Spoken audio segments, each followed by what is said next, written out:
Now let us take a look at what is modular multiplicative inverse and how we compute modular multiplicative inverse for any given number.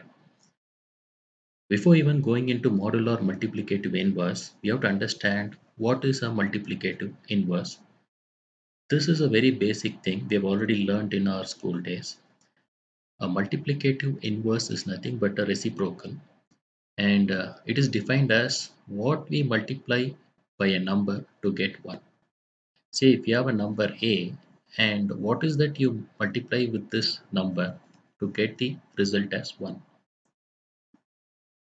For instance, let's take some examples here. We have 8. What you will multiply with 8 to get the result as 1? It will be 8 into 1 by 8 is equal to 1. So here 1 by 8 is called the reciprocal or the multiplicative inverse. Let's take another example here. What will you multiply by 3 by 4 to get the product as 1? So it will be 3 by 4 into 4 by 3 is equal to 1. So we have 4 by 3 as the multiplicative inverse here. So in brief, what is a multiplicative inverse? It is a number that we multiply with another number to get the final result as 1. Now we'll take a look at the definition for modular multiplicative inverse.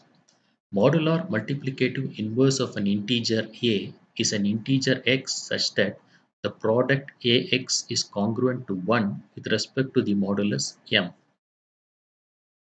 So here x is the multiplicative inverse. It is nothing but what is that we should multiply with a such that this product is congruent to 1 mod m. We can also write this equation as ax mod m is equal to 1 mod m, or else we can say ax mod m should be equal to 1. So what should be multiplied by a with respect to mod m so that the result is 1? So that is called a modular multiplicative inverse. Here x is called the modular multiplicative inverse. Let us take an example here. Let me erase all the ink on the slide. Let's say I have an equation like this. 3x is congruent to 1 mod 17. Now, what is the value of x? How to find the value of x? We can also write this equation like this, right? Based on our previous lectures, we know 3x mod 17 should be equal to 1. So this is x. We have to find x such that 3x mod 17 should be equal to 1. How we can find x?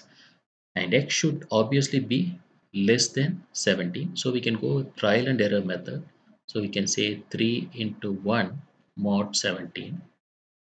That is nothing but 3 mod 17. The result is equal to 3. So it's not equal to 1. So 1 is not the multiplicative inverse. We can try 3 into 2 mod 17. 3 into 2 is 6 mod 17 is nothing but 6. Again, the result is not 1. Let's go to 3 into 3 mod 17. What is 3 into 3 mod 17? 9 mod 17 is again 9. So result is not 1. We can try 3 into 4 mod 17. This is nothing but 12 mod 17. Result is 12. So this is also 4 is also not the multiplicative inverse. We can go next value. We'll do trial and error here. 3 into 5 mod 17. So 15 mod 17 is again 15. So 5 is not a multiplicative inverse of 3 here. And 3 into 6 mod 17. So 3 into 6 is 18. 18 mod 17, the remainder is 1.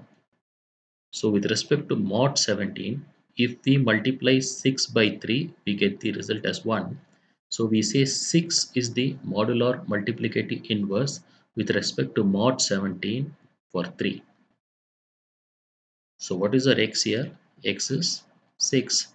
This is the modular multiplicative inverse for 3 with respect to mod 17. Trial and error method can be very difficult when we talk about large numbers. So we can use extended Euclidean algorithm to actually find the modular multiplicative inverse. We've already learned extended Euclidean algorithm in a previous session. In this session, we'll apply that and find the modular multiplicative inverse.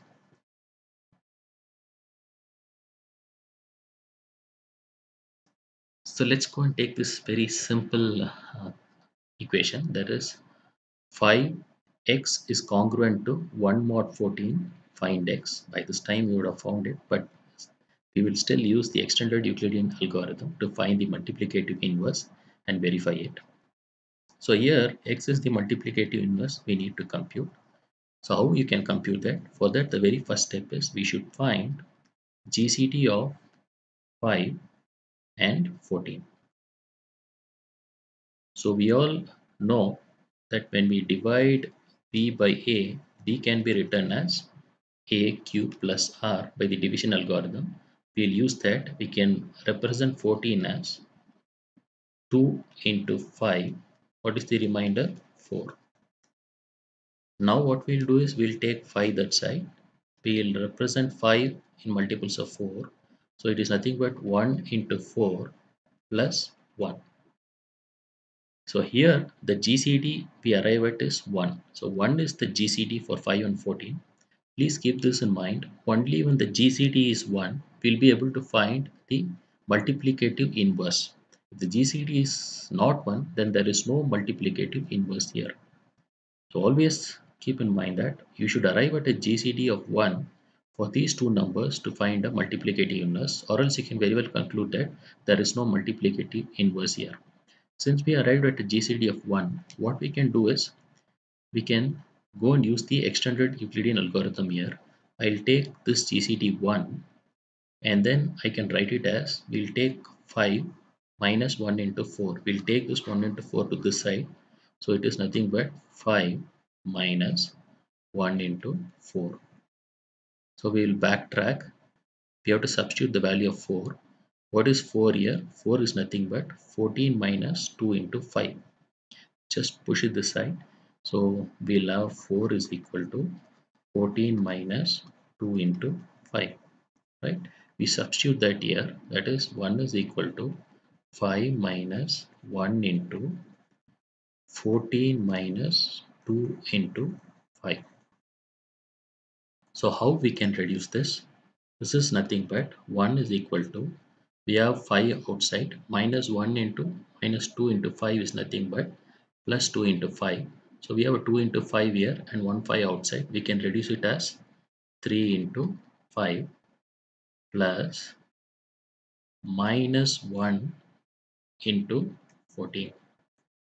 So this is nothing but 1 is equal to 3 into 5 plus minus 1 into 14.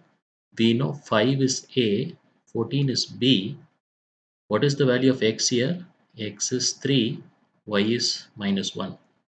We have achieved this using extended Euclidean algorithm. We were able to find the value of x and y using extended Euclidean algorithm. Now let us forget about this part because we are doing a mod 14. We'll take up the x. This is the multiplicative inverse. So let's go and check whether x is the multiplicative inverse here. It is nothing but 5 into 3. That is the value of x, right? Mod 14 is equal to 1. So this is nothing but 15 mod 14, that is equal to 1. So 1 equals 1. Remainder is 1. So that's how you can use extended Euclidean algorithm to compute the value of x and y, and then we can consider the value of x to be the multiplicative inverse for any given problem. But always keep in mind, you cannot find the multiplicative inverse if the GCD of 5 and 14 is not 1, or else the GCD of a and m is not equal to 1. Let's look at another quick trick to find the multiplicative inverse. For instance, if a problem is given to you like this and you want to find the multiplicative inverse, what you can do is you can write this equation like this, right? 35x mod 8 is equal to 1 mod 8. So what you can do is first we'll take 35 and then we'll divide it by 8. So 8 into 4, 32. What is the remainder you get here? 3. Now we'll use this 3 in this place.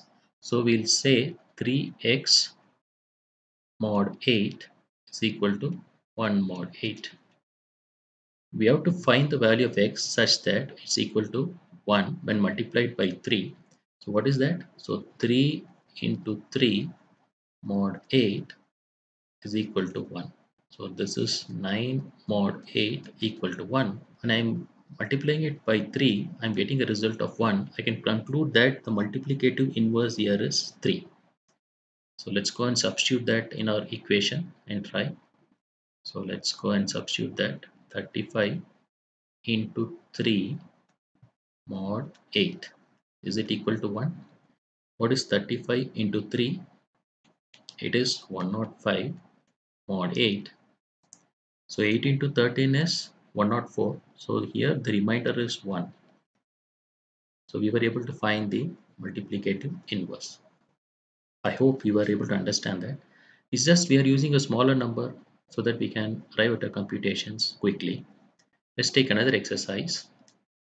Can you give me the multiplicative inverse here? What is x here? What is x here?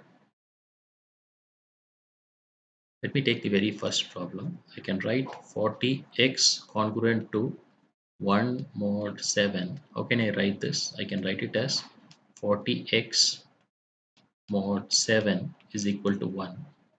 So very first step I'll do is I'll divide 40 by 7. 7 into 5 is 35. So remainder is 5. So I will use this 5.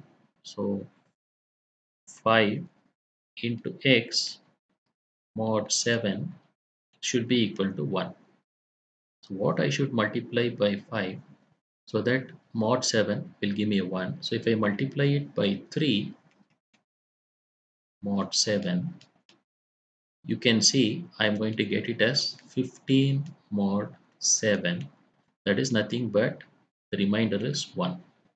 So when I multiply this 5 by 3, I'm able to get a 1. So I can conclude 3 is the multiplicative inverse in this equation. So how can I verify that? I can verify it by substituting 40 into 3 mod 7. So this is 120 mod 7. So what is that you get when you divide 120 by 7? So 7 into 17 is 119. So we'll get a remainder as 1. So 3 is the multiplicative inverse here. Can you find the multiplicative inverse here? What is the multiplicative inverse? See, we'll be using this in our Chinese remainder theorem concept that we'll be discussing in the next session. So it's very important that you understand what is multiplicative inverse and how you find this using this simple trick. Let me erase all ink on this slide. So what is this? 20x mod 3 should be equal to 1. So what is x? The very first thing we do is we divide 20 by 3. 3 into 6 is 18. So remainder is 2. So now we'll take this 2 into x mod 3 should be equal to 1. What should be x? So when x is 2, 2 into 2 mod 3, what will happen? This is nothing but 4 mod 3. 4 mod 3 gives us 1 as the remainder. So we can conclude that 2 as the multiplicative inverse. Let's go and substitute 2 here. So what is that? 20 into 2 mod 3, that is 40 mod 3. So 3 into 13 is 39. So the remainder here is 1. So we can very well say what is the multiplicative inverse here? 2. So I hope you all have understood what is a multiplicative inverse, what is a modular multiplicative inverse, and how you can find modular multiplicative inverse by trial and error method and by using the extended Euclidean method, and finally a simple trick to compute modular multiplicative inverse more faster.